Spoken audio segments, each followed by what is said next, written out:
Did you say anything about homework while I was back there? Yeah. If you want to correct your quiz, you can and bring it back whenever we come back. Like Tuesday, I guess we come back on a Tuesday, like December 2nd or something. Tuesday or Friday of next time when we come back in December. What if we correct it by the end of class? That's fine. It's your prerogative. I don't care. We're going to talk about the last several chapters of the book and how the book ended. And I have a lot to say about this because there's a lot to it.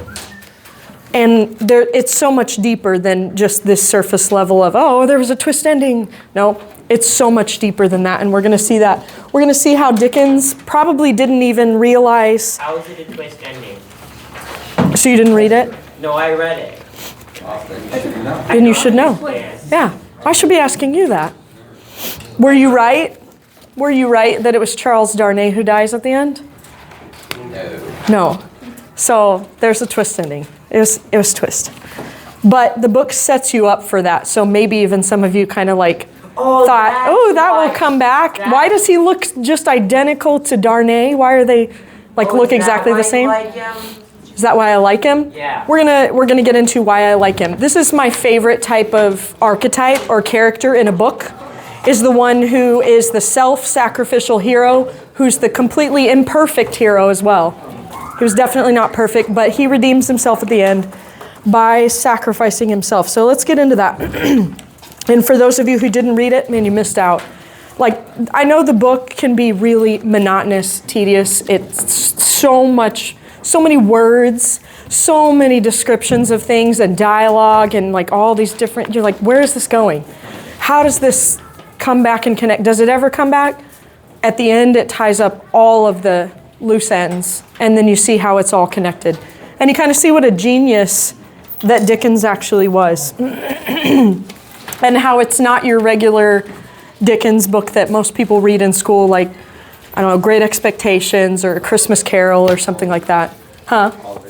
Oliver Twist, which they're great books and everything, but that's kind of your standard, you know what kind of a story it's going to be, and yeah, great.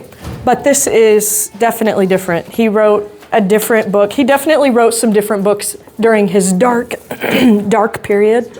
We talked about that. His dark period later on in life because of what he was going through. And perhaps he wished that he could maybe do some of this like what Sidney Carton did. Or maybe he thought he was just great and just fine. I don't know. All right, I'm going to hand out your essay requirements near the end. Yes. So we'll get to that and we'll explain all of that. Let's get right into the book. We're on chapter 9. Okay? Guys, you cannot be talking in class. And when I'm talking, you cannot be talking. All right, chapter 9. Where did we leave off? What was chapter 8? Where did we leave off? We had, he was arrested again. Was that where we left off? Mr. Cruncher, Mr. Lorry, Sidney Carton, and Barsad were all at Telson's Bank. Yeah, so it was discovered that Barsad is still alive. Not only that, who else is still alive? Roger Cly.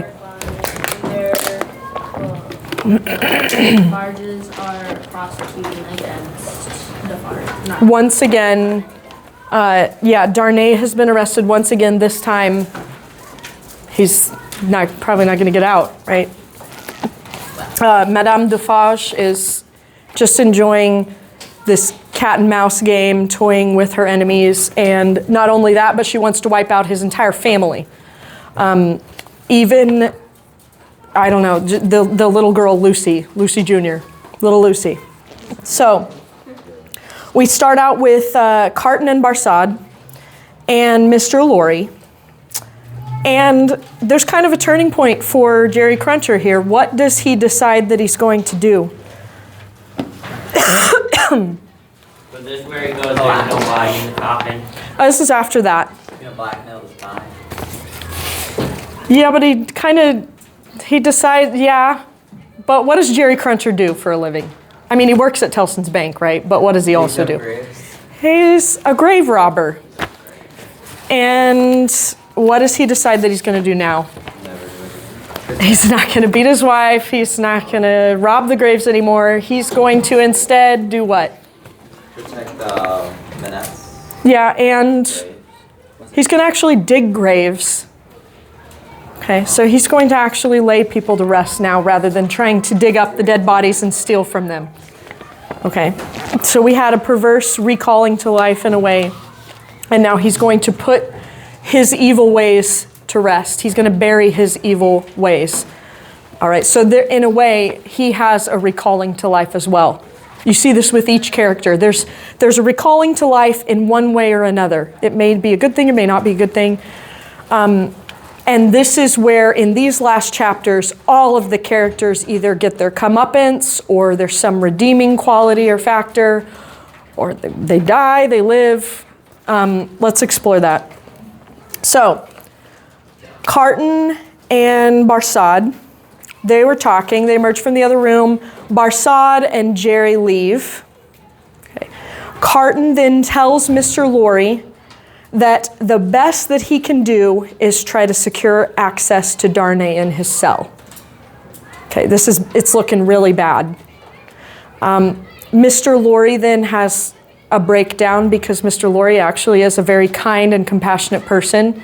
He's spent his career trying to help the Manettes care for Lucy in a way, take care of those financial things, and then help Lucy to resurrect the doctor back to new life. Bless you. So he breaks down, he's weeping. And then Carton kind of has this sincere moment with Mr. Lorry. What does he tell him? By the way, this is your last chance to participate for your participation grade. So if you haven't really answered anything the whole book, you might want to just be like, let me throw something out there. Yes? This answer is the last chance, or this class is the last chance? This class, because we don't have any more of my classes after this. This is our last class. Does anybody remember what Mr. Lorry, or what he tells Mr. Lorry? What Sydney tells Mr. Lorry? Yeah. He has a plan? He tells him that you've been like a father to me in a way. Like you're a great father figure. He's been like a father to a lot of people. Okay. And he wants to kind of give him some consolation. And so he tells him that he's been a great man. He's led a good and useful life. And this is also a way of Sydney kind of saying, I admire you. I wish I were like you. Okay. So Mr. Lorry leaves. He's going to go comfort Lucy and her father because they all know Darnay is not getting out of this one. This is it. He got out once, cheated death once, well, twice, technically. Right? He had 2 trials. This third one, it's not going to happen. If he even gets a trial, there's no way. He's going to be guilty. So here is a turning point for Sidney Carton. He goes and he starts walking the streets at night. What is he doing? What is he contemplating? He's contemplating life and the rest, and how when he dies it won't truly be death because he'll go to heaven. He has this moment of, I have the opportunity to actually do something redeeming for once in my life, or to kind of go on living and looking at myself and not being happy with how I've lived my life. And so he's at a crossroads, and he's wandering at night in the streets. And what does he keep repeating? I am the resurrection. I am the resurrection and the life, which is from where? Bible. The Bible. Who says this? John. Jesus. Yeah, well, technically, okay, yes. Okay, so these are Jesus' words, right? Because he is the resurrection and the life. So what is this foreshadowing? That he knows he's going to die someday. That he's made up his mind. He's made a decision that he's going to die. We don't know what that means exactly. I mean, we've read it. We should have read it. So we do know what it means, but in this part of the book, we don't know yet.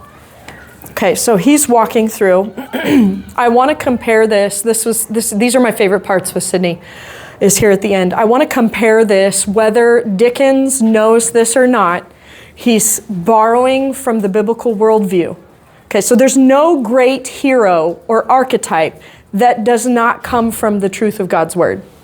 What I mean is that if you're looking for the greatest hero, you're going to find it in Jesus. And so every type of a heroic quality or an archetype throughout stories and history, it's all because of the greatest hero, the Savior of the world. So Carton is going to be kind of like a type of Christ in this book.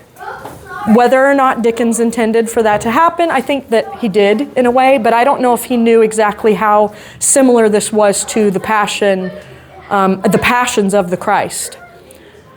So when Jesus was in the Garden at Gethsemane, what was he doing? Thank you. He was praying. Oh, he was suffering. He was in a dilemma, but not in the same sense as we're in a dilemma, right? He knows what's happening. He knows what he's going to do, but still this is a time of grief. So yeah, he's mourning. This is the same thing that Sidney is going through. So this is Sidney Carton's Garden at Gethsemane. And then we're going into the next day. So even though he's going through this night, he's looking up at the stars, he keeps repeating this in his head, but he's still going through all of this internal suffering.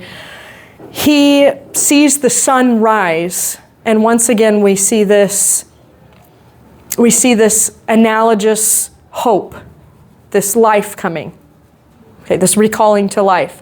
So although he's decided he's going to die, in a way he's going to live, and we're going to look at that more. So the next day, it's Darnay's new trial, right? He's got 3 accusers. I think we talked about this the last time. And who was the 3rd accuser? So it's the Defarges. Dr. Manette. Now, Dr. Manette obviously contests this. He's like, no, I'm not like condemning him. Dr. Manette, past doctor. Right. His own past words are being held accountable to him. And in a sense, he's condemning Charles Darnay to death, but he didn't know it. So what happened? How did this happen? We can kind of jump on to the next. Well, I want to combine the 2 chapters. So this is the end of chapter 9, but also chapter 10 explains why this is. How did Dr. Manette's words come back to haunt him?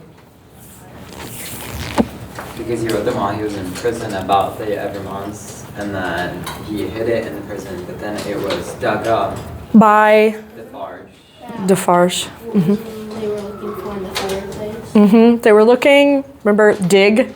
Remember that? So, although Dr. Manette obviously wanted justice, especially back then, and I'm sure he still wanted to do justice now, this is actually working against him and Charles Darnay, because Darnay is an Evremond. Even if he's renounced the title and everything, he can't escape that that's his lineage. And to the revolutionaries, the Jacques, that's as good, you're as good as guilty. It doesn't matter. You're guilty by association. Okay, so going into chapter 10, we're going to explain, this is jumping back in the past. This is 1757. We're jumping back. This is when Dr. Manette is about to go to prison, and this is why.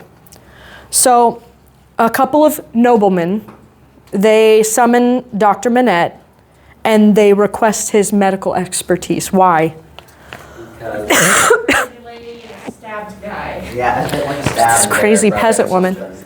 Yeah, there's this crazy peasant woman, and there's this guy who's just dying on the floor. He's been stabbed. What happened?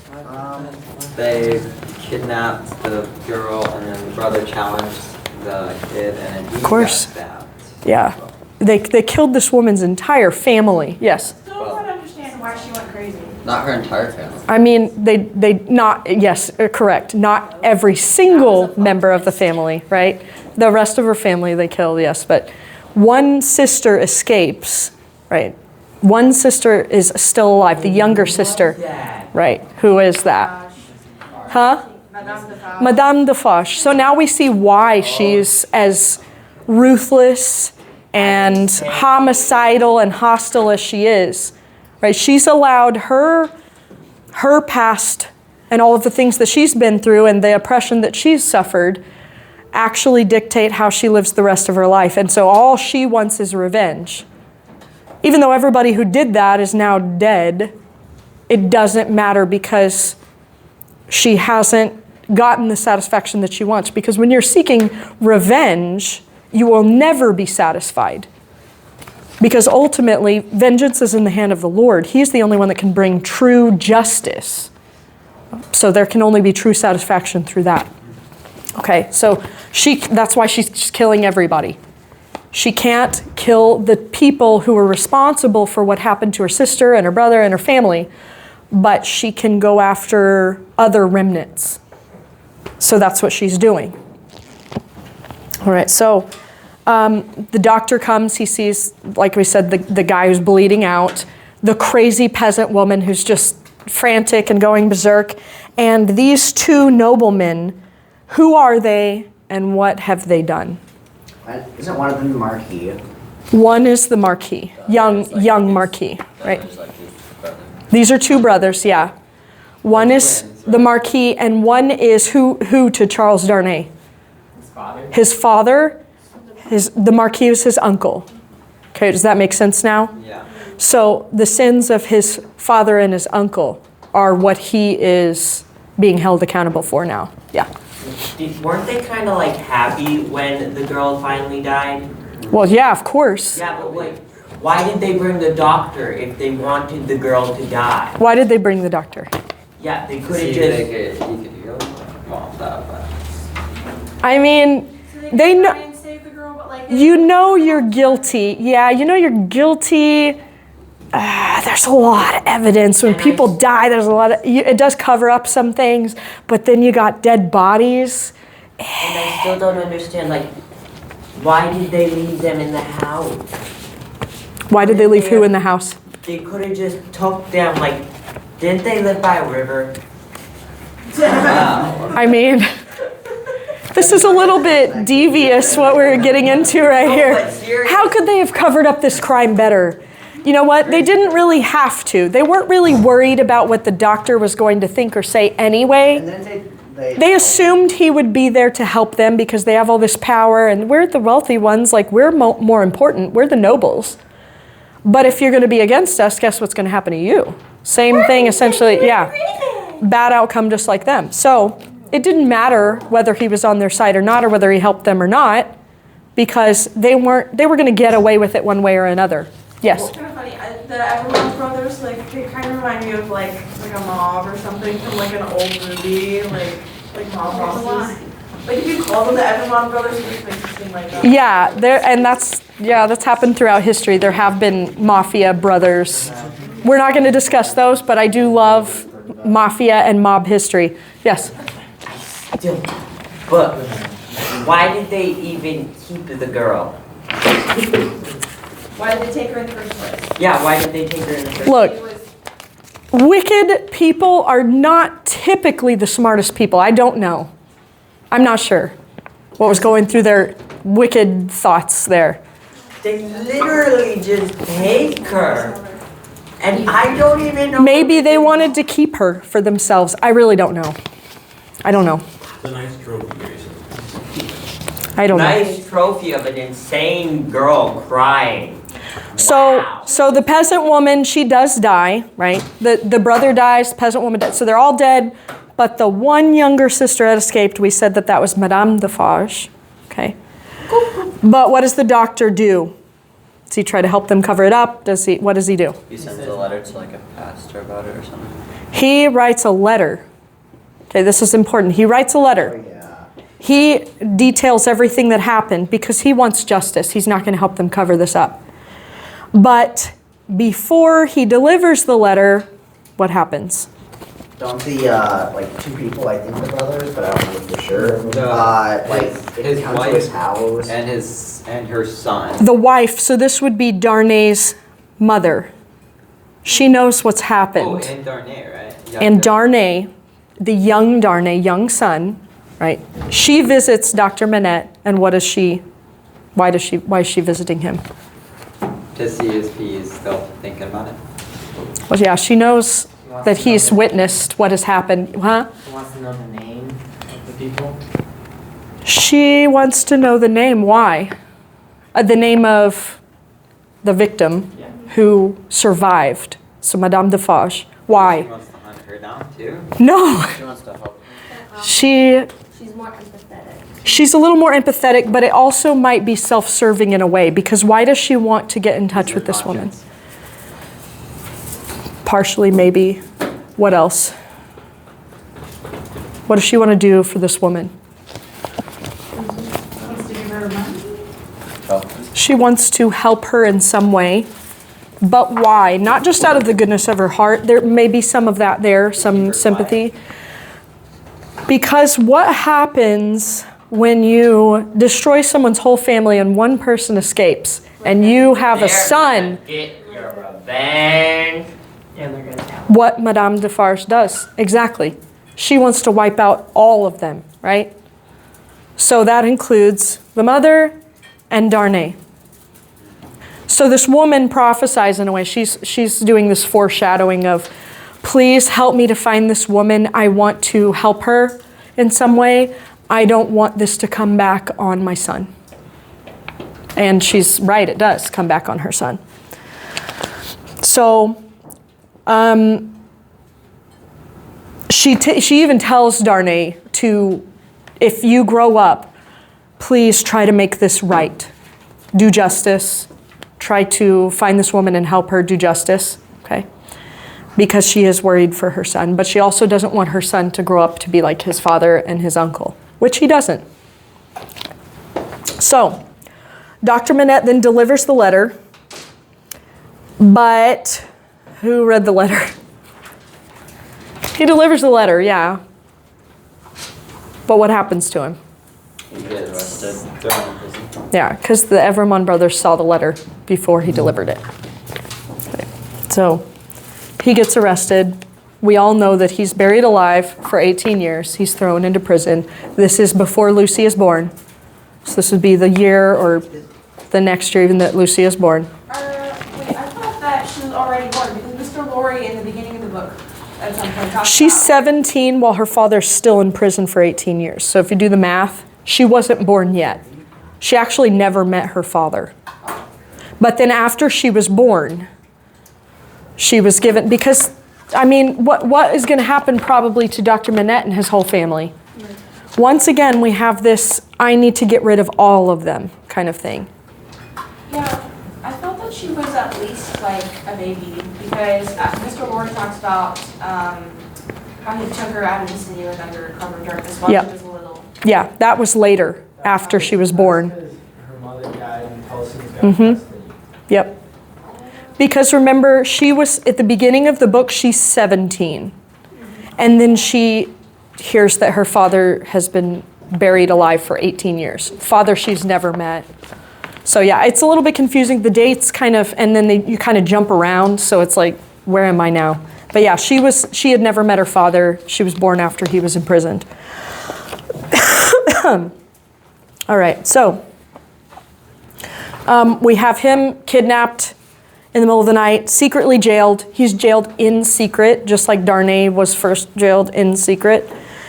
And then we have the end of Darnay's court trial again. Once again, this is the third time. He's not getting off this time. The courtroom is once again just fickle, change their minds, kill him, yay, he's guilty. Okay, so he's sentenced to death.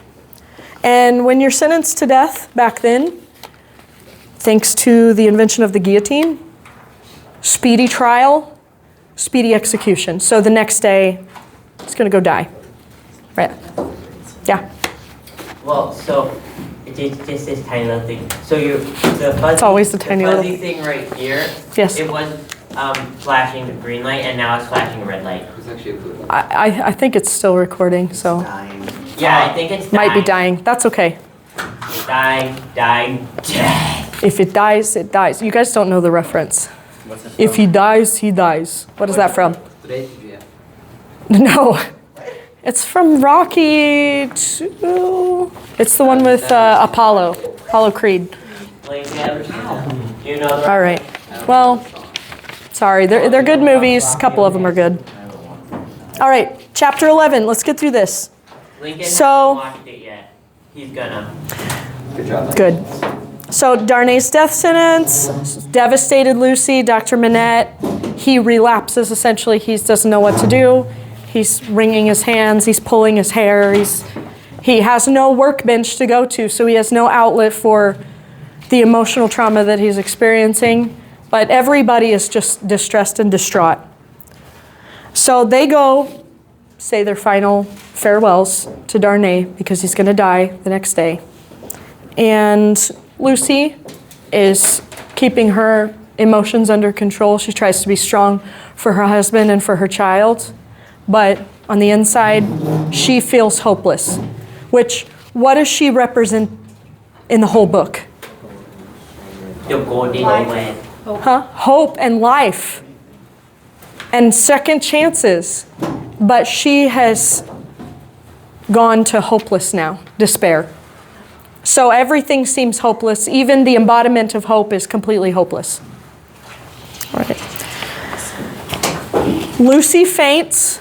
I just talked to my husband about this yesterday. Why did so many people faint back then? What was it? Was it like, did people really faint? But even like before the corset, there was like a lot of fainting. I don't know. I don't feel like people were more, women, I do not think women were more delicate emotionally or physically back then. I think they were really strong. But like, why do people faint so much? Oh, I know. Poison in their makeup. A lot of their Oh, food yeah. is probably not There's a lot of, healthy. yeah, that's true. They didn't live very long. Did their lung passengers. Yeah, there's probably a multitude of factors. It's probably true. So she swoons, that's what they called it, swooning. She faints, right? It's because back in those days, Can you try that again? back in those days, they I don't know if it was an English, like a Cockney accent, I or don't like even know what I'm doing. like a southern redneck. I don't know what that was. Yeah, it was a mixture. That's the Grayson random accent of the day. So the reason was because I forgot my train of thought. Sorry, you made the bullet trains run into each other. All right, let's get through this. This we're getting to my favorite parts. All right. So, young Lucy, she begs Sydney to help her family, and who can resist? A child begging, "Please save my father." I mean, that's heartbreaking, right? So once again, Sydney has to come to the realization that he can do something that's life-changing for a lot of people, even himself in a way, to redeem himself. Or he can live probably a moderately happy life, but always have that weighing on his conscience that he could have acted and yet did not. Yes? Well, Quickly. This is just a devious thought, but for a tiny bit of time, I kind of thought he wanted Charles to die so that he could marry Lucy. He may have, but he does keep his own desires at bay. We see that when he tells Lucy that he loves her, but I am not going to be with you because you don't deserve that. Yeah. There's a quote by C.S. Lewis that this kind of reminds me of. It's love is not an affectionate feeling, but is an ultimate. No, there's a wish for the for the loved person's ultimate good as far as it can be obtained. Yeah. Yeah. And we're going to explore that. Exactly that. So, Carton kisses Lucy. She's still unconscious. She has fainted, right? And he tells her what? She doesn't hear it, but he tells her. Huh? It was repeated by.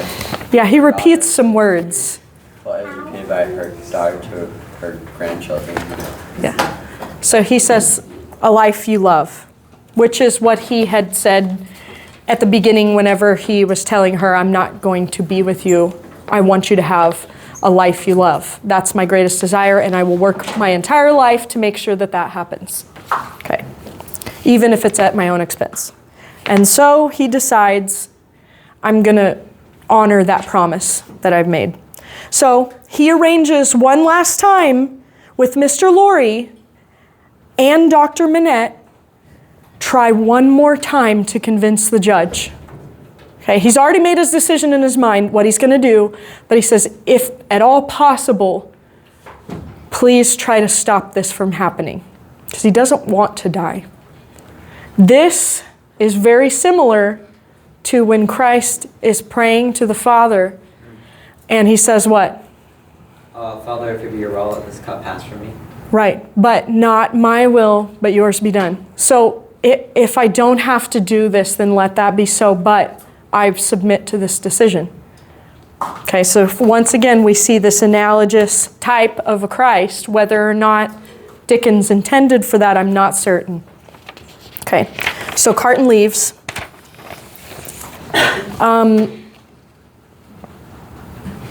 Then we're going to move on to chapter 12.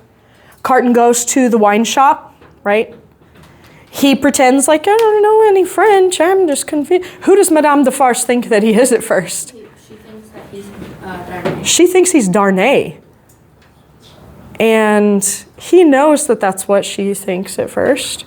But then she realizes, this isn't Darnay. He doesn't even know any French or anything. This is clearly Carton. All right, so. Well, did she know it was Carton? No, she doesn't know it's Carton. Right, it's not. Yeah, this is someone else. This is somebody else, not the So, person I didn't want to die. right, clearly this is just a doppelganger here. All right, so Carton is just reading the newspaper. He's not, it's just like her knitting, not watching anything, right? And then the Defarges and the Vengeance and the Jacques 3, right? Jacques 3. Isn't that un, deux, trois? Jacques 3. Is it trois two? Un, deux, trois. 3. So they discuss whether or not they should also kill little Lucy, right? And Lucy. And Dr. Manette. And they decide what? Who decides? Madame Defarge decides, right? Defarge doesn't want to. He doesn't like all of this, but he's kind of also he's scared of his wife, right? He might be knitted next. You never know. I mean, yeah, if your wife was a serial So, yeah, Madame Defarge, And she literally She knits. has a knife and a gun with her at all times, doesn't she? so she knits. Yeah, she even used an axe at one point. She's scary. She's really scary. So she knits their names. She decides, yeah, they're all going to die. Of course they're all going to die. Who do you think I am? So, A sane person? a sane person? Yeah. All right, so she then essentially, her secret is the final secret in the book. Who she is, and that's revealed here, and then we find out she was the younger sister who survived. And that's why she wants to wipe them all out. And not just them, it wouldn't stop at them. Of course, she's going to go after everyone else too, because the Evlemonds represent nobility. And anyone who's an enemy to the Jacques, to the revolutionaries, or whatever her idea is of the revolution. So she wants the world to burn. She doesn't care who's involved in it. All right, so she can control the mob in a lot of ways, but we talked about how fickle the mob is as well. And if you're fickle enough to be controlled by one person, you're fickle enough to be swayed in another direction to be controlled by somebody else. It's not loyalty that the mob is after. It's we are sick of our oppression and we're really hungry. Party time, we get Hunger is a big thing. I mean, when I get hungry, it's not, I'm not happy to say how I behave, but. All right, so How does Dickens paint both the revolutionaries and the aristocracy? Does he say, oh, this is the good side and these are the evil people? He shows there's evil on both sides. There's also humanity on both sides. This is important. This is very important. He shows this throughout the entire book. And he shows it in the characters as well. Many of the characters are not just, oh, they're totally good, oh, they're totally evil. There's some of that, right? We see that with like Defarge, Madame Defarge, and we see that with Lucy, right? But we also see these in-betweens. Okay, Sidney Carton, for example. He has these moments where he's just a pathetic loser who's just wasting his life, making terrible decisions, and then blaming everybody else. And then we see him being a redeemable character and self-sacrificing. Okay, so there's a lot. He did not intend to simply take one side. He did sympathize with the revolutionaries because they were starving, but also he shows how this mob mentality, this violence solves it. It doesn't solve it. It didn't solve it. And they ended up killing more of their own people than anybody else. We talked about that, about the French Revolution, right? All right, so it's the eve of his execution. We're in chapter 13. And Darnay has accepted he's going to die. Okay, so once again, he's buried alive. He's like a dead man. He writes out his final will. He writes his letters to his family. And he spends the night trying to sleep. Okay, but then enter Sidney Carton. Here comes Sidney, 1 o'clock in the afternoon. And what does Sidney do? Asks him to write a letter or dictate. And what else? Change clothes and everything. Changes clothes with him. Right, and this is where we start to go, oh yeah, because they look alike. It was all leading up to this, of course. This was the big reveal. This was the big reveal, yeah.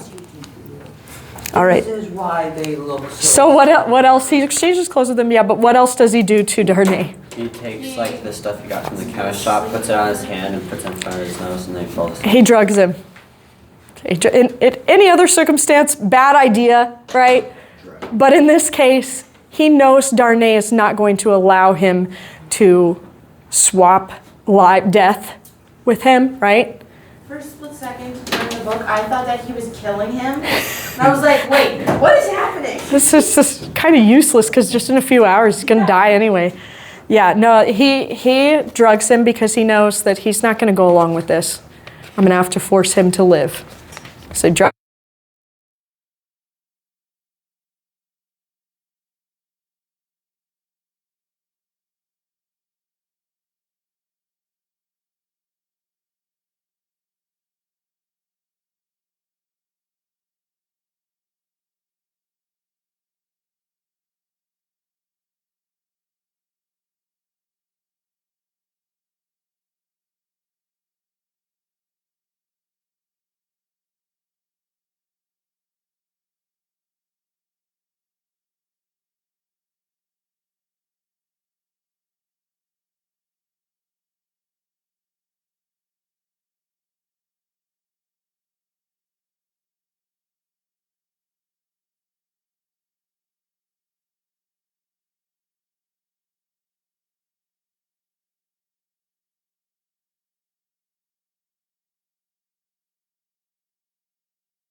We'll just do that. Yeah, he kind of played it up, didn't he? Because he knew what he was going to do. He So. could have acted like he He's was pretty drunk and then smart. went in there and then like drugged him. Oh no, look, he got drunk and now he's fainted. Ah! Yeah, a great plan, right? Guards, remember they were goof-offs at the Bastille anyway, so these guys probably are just like, whatever, we just send these guys out, like, who cares? Get this guy out of Well, I here. think it happens all the time. I think they said that. Happens all the time. We're chopping heads, people don't like it, people like it, happens, right? It's this mob mentality. Oh well. This happens all the time. All right, so now we have Darnay who's put into a carriage. He's taken away. We have Sidney Carton who's made the final decision. He's not getting out. He's going to his death. Right? Chapter 14. So now we have, this is just a crazy ending, but the book does set you up for this as well. How is Mrs. Pross described at the beginning of the book? Do you guys remember? Strong-handed. Strong-handed woman. Red She's hair. stern. She's Wild. red hair, which the stereotype that goes Witch, with you're that, right. Angry. Witch. that with women who have red hair is that you're, what? Witch. No! A witch? No. That is awful. No. I thought. It's that you have a fiery Yeah. attitude, personality, temper. That's the stereotype. So, and she does. So yeah, and she's fiercely protective of Lucy, right? And also little Lucy. So that's how the book sets it up for us in the beginning. So now we have. Doesn't it say that she's kind? What was the wording? I mean, she is, because she does it out of her fierce love and loyalty to No, Lucy, I'm not. right? What was it? I'm trying to think. Like isn't she shorter? I don't remember if it said if she was short or not, but she's like stocky. It said she was strong. She's a strong-handed woman. Okay. She's very fiery, and she's fiercely protective. Okay? Lucy is like her child. She raised her. Yeah, she raised her. So little Lucy would be like her granddaughter. So yeah, she's definitely going to be protective. Now, we have, the plan is now executed. We have Darnay, he's going to go off. He goes off with Lucy, little Lucy, and Dr. Manette. They don't even realize who he is because he's still knocked out and he's just kind of covering. They think it's Sidney. Okay. But back at the house, meanwhile, we have Mrs. Pross and Jerry Cruncher, right? And here comes Madame Defarge. Oh, goody, goody, goody. Mrs. Pross tells Jerry that, you know what, we should probably not leave all at the same time. It's going to look suspicious. So let's just wait a little bit. I'm going to wait here in the house. You can, go wait out in the carriage. So he goes wait in the carriage. Mrs. Pross is inside. They're going to leave here in a little while. Here comes the ultimate villain, Madame Defarge, right? What does she want? To see the family. To see the family. To express her deepest consolation to the family, right? Yes. Sure. She wants to see Lucy and little Lucy, right? And so what does Mrs. Pross do? She does something Accidentally smart. gets her shot. She closes all. Well, the, before she that, closes all the doors that She- Mr. Defarge can't. yeah, see. she's pretty smart. She pretends like they're all still there, which they've left, but Okay, isn't Madame Defarge in the room when she does this? Yeah. yes, but she's pretending that they're actually in there, and that's why she's closing the door to protect them. Like, you can't go in and see them. If I did that when you came in and I'm like closing the door, you're gonna think something's in there that I don't want you to see. So she's really smart. She's actually really smart. She knows Madame Defarge is up to no good. She shuts the door to save some time. She essentially thinks that I'm gonna fool her. She's gonna end up leaving because she's not gonna get to see them. But in reality, Madame Defarge is having none of this. She's intent on killing them, making sure that they die. And so she attempts to force her way into the room. But then here comes this little redheaded, fiery old lady. And what happens? Miss Defarge gets shot. There's a struggle for the gun She lifts. that Madame Defarge pulls out, right? Struggle. Blinded with smoke. How does she get shot? How does Madame Defarge get shot? You don't know. She picked. Does Mrs. Pross shoot her or what? Huh? She picks her up by the waist, and then when she's trying to shoot the person behind her, she shoots herself. Yeah, it's kind of an accident. It's not like Mrs. Pross like takes the gun and shoots her. It's kind of accidental, and so Best thing that could have happened. Yeah, Right. literally. right, And they lived happily ever after, This is except for Mrs. Sort of. DeFarge. sort of. But what happens to Mrs. Pross? She was Why did she go deaf? forever.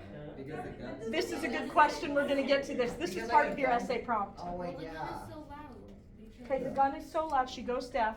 Okay, Right by but I think that you're asking why does this happen to her? Like she's a good person and like is that what you're asking? Or you're asking technically why does this happen? Technically, how does that happen? Well, These are loud guns Because- back then. because the guns You back shoot then were close like to someone's so ear. loud. And it's maybe even close to that direction as well. Like if any of you have actually shot before, you've shot guns, you know how loud it can be. Some guns you need ear protection. If you're going to shoot repeatedly, if you shoot quite often, you use ear protection. You're not going to just deafen yourself because it definitely can. That's what my uncle did. See, it happened quite often, I suppose. But anyway, okay, moving on. All right, so she's dead. Mrs. Yay. Pross leaves with Jerry Cruncher. They get out of there. They skedaddle. Scoop. All right. So now this is my favorite part. We have Sydney. They're taken out of the cell. Him and there's 52 people who are going to be executed that day. So they just go through them like really quickly, right? He is in line essentially for his death, and he meets someone. Who does he meet? A girl that was accused of A young being in date seamstress. with him. He wrote this. It's a little seamstress, just this little woman, right? And they have this discussion. He's resigned himself to death, but she's still very scared. She knows she's going to die as well, but she's still very scared. She's going to go before Sydney. And they have this discussion. And she asks him for some comfort. And essentially, what does he tell her? Does he give her comfort? Yeah, he gives her comfort. She asks, I have a sister, and she may live to be a very old woman, and I will not see her for some time. Yeah. Would it be like Christ comforting the women on the Calvary? That or the thief on the cross. Because what does he tell her? You're going to be in heaven. Don't worry. In just a little while, you're going to be in heaven. You and I, we will see each other hopefully. And she's worried about, well, what about my sister? Will she even know who I am? Will I know who she is when she gets there? It might be many years. And he tells her there's no time and there's no worry of that in heaven. Your worries now are nothing in eternity. And that does comfort her, right? So, you're starting to see the analogies, right? It's not just me, you're starting to see them. So definitely, he goes to the guillotine, okay? And before he dies, this may have been confusing. He sees a vision. He doesn't say all of this before he dies, but this is what he's seeing and what's going on in his head. We have this full circle coming back around to like the different parallels at the beginning and the dichotomies that we have at the very beginning. We see what is going to happen with all that in the future. So we see all of the villains getting their comeuppance. There's justice for the people. France is going to be reborn, right? Lucy is going to be safe. And what else? What else does he see that has to do with them? They have a little boy and they named him after They him. have a little boy who does live, because remember they had a little boy and he died. They have a little boy and he lives, and he goes on to live the life that Sydney should have lived. And he's called Sydney. And he ends. That's the end of Harry Potter. Just classic. Why is that? Why are these things repeated throughout the great books? Because sacrifice is the greatest gift of love. Because, someone can give. yeah, he who lays down his life for his friend, there's no greater love than that. And this is what Sidney Carton does. He will get nothing out of it except possibly he believes maybe I redeem myself and the life that I've lived doing absolutely nothing for anyone else, maybe I can give my life and give a gift one last time to them. Okay. So that's why he says, it is a far, far better thing that I do than I have ever done. It is a far, far better rest that I go to than I have ever known. And that's what he ends with. All right, so big twist ending there. But can you see how the book was setting you up for that the whole entire way through? He wasn't just writing like, I just need to like write something to sell How do we it. end this book? I need to like fill in some pages. It's got to be like a certain amount of words. Yeah, I gotta. No, he had a point to all of it, right? Yeah, he has All a lot right, of so paper. Sidney dies. He gives his life. He's essentially buried alive, but he's buried unto death. But also, in a way, he's recalled to life. His name is recalled. His legacy lives on after, and he gives new life to others as well. I thought the funny part was when Vengeance was there, and she was like, all right, this is going to happen. There's Darnay. And then she's like, hey, wait a minute. Where's Madame Defarge? Where's my friend? And she's like yelling at everywhere, and she doesn't know. I think but like she also says, I'm in her chair and I have her knitting, and like maybe it's like a little bit of a shadowing that she would take Madame Defarge's place. Maybe. I don't know. Who knows? I mean, there's always an evil that rises up that will need to be squashed. We have But the another theme tab? of this book, Oh, no. this is your essay. Like what? Can you pass So this wait, down? we get to type What? it if we want? Hang on. The theme of this book, though, is No. It's that handwritten. there is, in any time that evil is vanquished, is conquered, there is Yeah. sacrifice. There's self-sacrifice. Okay. Yes, evil is conquered, but not without sacrifice and suffering. And that's part of one of the prompts. You guys will have So, a choice of prompts. So you know, let's I look might at just go ahead this. and use AI. Wait a minute, you guys will do it.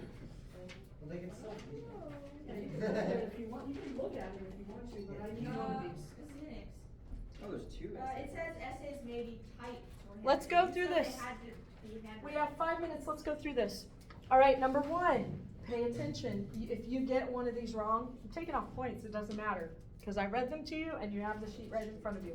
Don't lose your sheet. All right, number 1, all essays must be handed in by the end of Friday, December 5th. Okay? We come back on December 2nd, it's a Tuesday. You can hand them in then if you want. You can email them to me, whatever.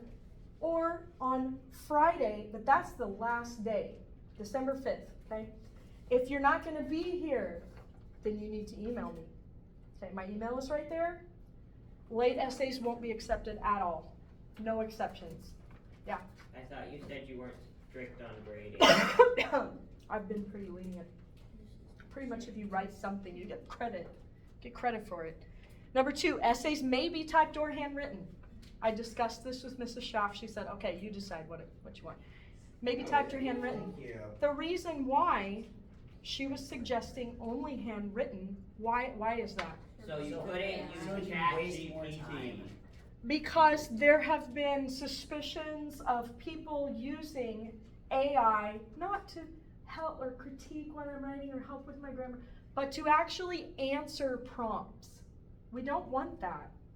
We want you to do the work and be honest about it, right? Because these are the 10 commandments. This is breaking several of the commandments. If you plagiarize, you're stealing, you're lying, and you're coveting someone else's work, even if it's AI's work. Yes? One of the essays I wrote, my mom put it in a thing, an AI thing, to see if it That's had any different. AI in it. That's different. And it said only 12% of it was original. Hey, that's different. And I have several programs that I can run it through to compare. It's not the final arbiter on whether or not something is, but it can give you an idea. And so if that were the case that it said like, oh gosh, this is definitely AI, I'm going to go to the student and the parent and say, what And she about heard this? me say the entire thing out loud.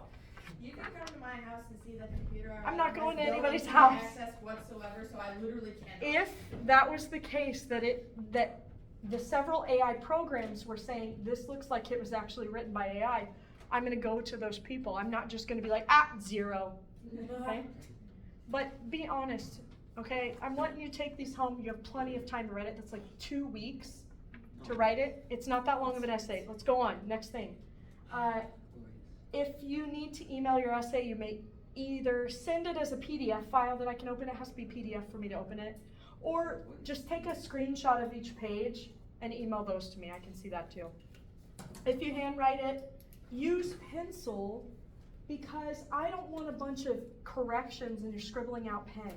Now, if you use pen, if you want to do that, you could use like whiteout, but it still could be just a huge mess. So I'd rather use pencil. Number 3, your essay must include your name so that I know who it is, and which prompt. Prompt A, prompt B. Okay, Can we just put it say in the upper prompt right hand A or corner. prompt B? Do we have Yeah, to write the whole put it, prompt out? no. Just put it in the upper right hand corner, name, and then prompt A, prompt B, whatever. Do we have to put prompt A or prompt B, or should we just do prompt A? You do one or the other. No, like just like the letter A or B. Well, I don't care. As Okay. long as I know what it says, yes. Would I be able to use the prompt as my title? You don't have to have a title. See? Okay, sweet. If you want to put a title, you can. It's not going to be IEW. You're going to use what you've learned in IEW, hopefully, to be able to do this. But okay, so if you type it, you need to put it in 12-point font, the Times New Roman font. Okay, handwritten essays, make it legible. Okay, the first quiz you guys took was pretty good. This second one, I was like, a couple of you guys, I was like, this is terrible. Maybe you were trying to go real fast. Yeah. I'm going to chalk it up to that. You're trying to go fast, okay? Points may be deducted if I can't read it. If I can't read it easily. I need to be able to just read it pretty easily. And I'm pretty good at that. Okay. Grades are also based on the ability to write in clear English. This is from John Shaw. This means organization, legibility, which is me being able to read it, spelling and grammar. Number 5, use of AI to answer the prompt is considered academic dishonesty. Not only that, it's considered a sin before God. And so it will result in an automatic 0. That would be a process, whereas I would go obviously to you and the parent and involve Mrs. Schaff and probably John Schaff as well because he's seen other essays.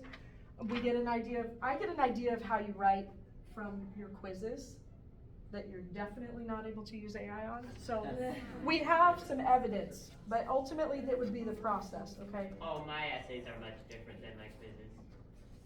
All right, any questions? Yes? Was my writing legible last Yeah. time?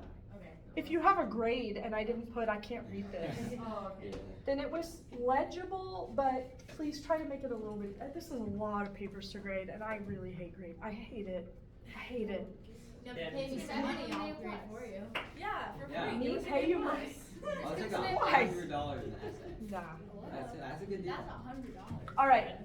I'll grade all the essays. So let's go through the prompts real For quick. me giving you 25 Prompt cents A. per essay. Many characters were recalled to life, both literally and metaphorically throughout the novel. So somebody recalled to life literally, Dr. Manette. Like, he literally was out of his mind and he's brought back into sanity. Okay, so there's a literal one. Metaphorically, maybe